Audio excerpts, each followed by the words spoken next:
આપણે અનેકવાર એવું સાંભળ્યું છે કે પોલીસ રેડ કરે અને દારૂ મળતું હોય, કાં તો કોઈ જગ્યાએ દારૂના અડ્ડાઓ ચાલે છે, પરંતુ હવે તો હદ ત્યારે થઈ ગઈ કે જ્યારે સલામત સવારી એસટી અમારી કહેવાતી ગુજરાત એસટીમાંથી દારૂ મળી આવ્યું, અને એ પણ 1-2 નંગ નહીં પરંતુ 122 નંગ। આ વાતને લઈ અને હાલ અનેક ચર્ચાઓ થઈ રહી છે। શું છે સમગ્ર મામલો, વિગતે ચર્ચા કરીશું। નમસ્કાર, હું છું ઉજ્જવલ અને આપ જોઈ રહ્યા છો નિર્ભય ન્યૂઝ। ગુજરાતમાં છેલ્લા કેટલાય સમયથી દારૂ અને ડ્રગ્સને લઈ અને અનેક સવાલો ઊભા થઈ રહ્યા છે। આપણે જોયું કે જિગ્નેશ મેવાણી દ્વારા ક્યાંક ને ક્યાંક આ વાતને લઈ અને સવાલો ઊભા કરવામાં આવ્યા, અને ત્યારબાદ હવે અનેક કિસ્સાઓ એવા સામે આવી રહ્યા છે કે જ્યાં પોલીસ રેડ કરે છે અને દારૂ મળી આવે છે। આના પહેલા આપણે જોયું હતું કે કિસ્સો એવો પણ સામે આવ્યો કે પોલીસે રેડ કરી અને બુટલેગરોને ઉશ્કેરાઈ અને તેમના ઉપર હુમલો કરી દીધો।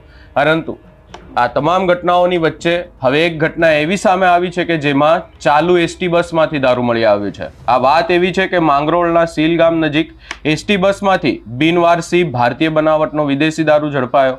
ઉના પોરબંદરની રૂટની બસમાંથી જ આ દારૂ મળી આવ્યો એવી વાત સામે આવી છે।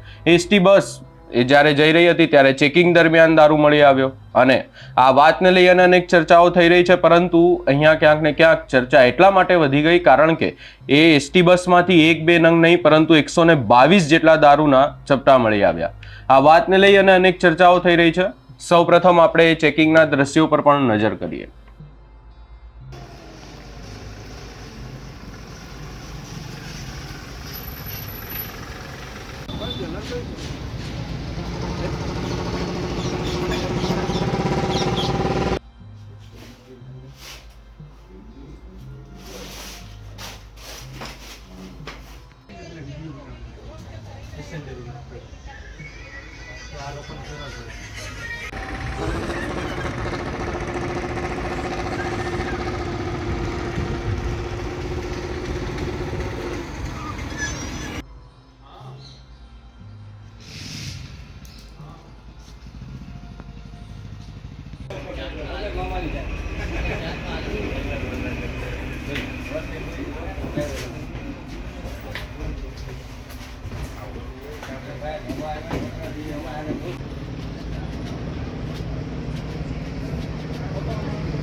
હાલ આ વાતને લઈ અને તપાસ ચાલુ કરવામાં આવી છે। દારૂ કોણ લાવ્યું હતું, કોણે મંગાવ્યો હતો તે દિશામાં પોલીસ દ્વારા તપાસ હાથ ધરવામાં આવી છે।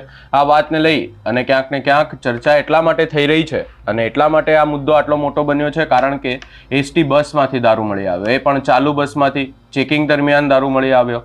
આપણે આના પહેલા એક કિસ્સો એવો જોયો હતો કે જ્યાં ભાવનગરમાં એસટી બસ ડેપોમાંથી દારૂ મળી આવ્યો હતો, પરંતુ ક્યાંક ને ક્યાંક એ વાતને લઈને પણ ચેકિંગો થઈ, અનેક ચર્ચાઓ થઈ। હવે ફરી એકવાર આવો બનાવ બન્યો છે કે જ્યાં બસમાંથી ફરી એકવાર દારૂ મળ્યો છે। પોલીસ હાલ તપાસમાં લાગી ગઈ છે। હાલ આ ક્યાંથી દારૂ આવ્યો, કોણે મંગાવ્યો હતો, કેટલી માત્રામાં હતું, આ તમામ વાતની ચર્ચાઓ થઈ રહી છે। અંદાજિત ક્યાંક ને ક્યાંક એવી માહિતી મળી રહી છે કે 122 નંગ જેટલી બોટલો હતી। આ સમગ્ર બાબતે આપનો શું અભિપ્રાય છે અમને કમેન્ટ કરી જરૂર જણાવશો। અમારી ચેનલ નિર્ભય ન્યૂઝને લાઇક, શેર, સબસ્ક્રાઇબ કરવાનું ભૂલશો નહીં।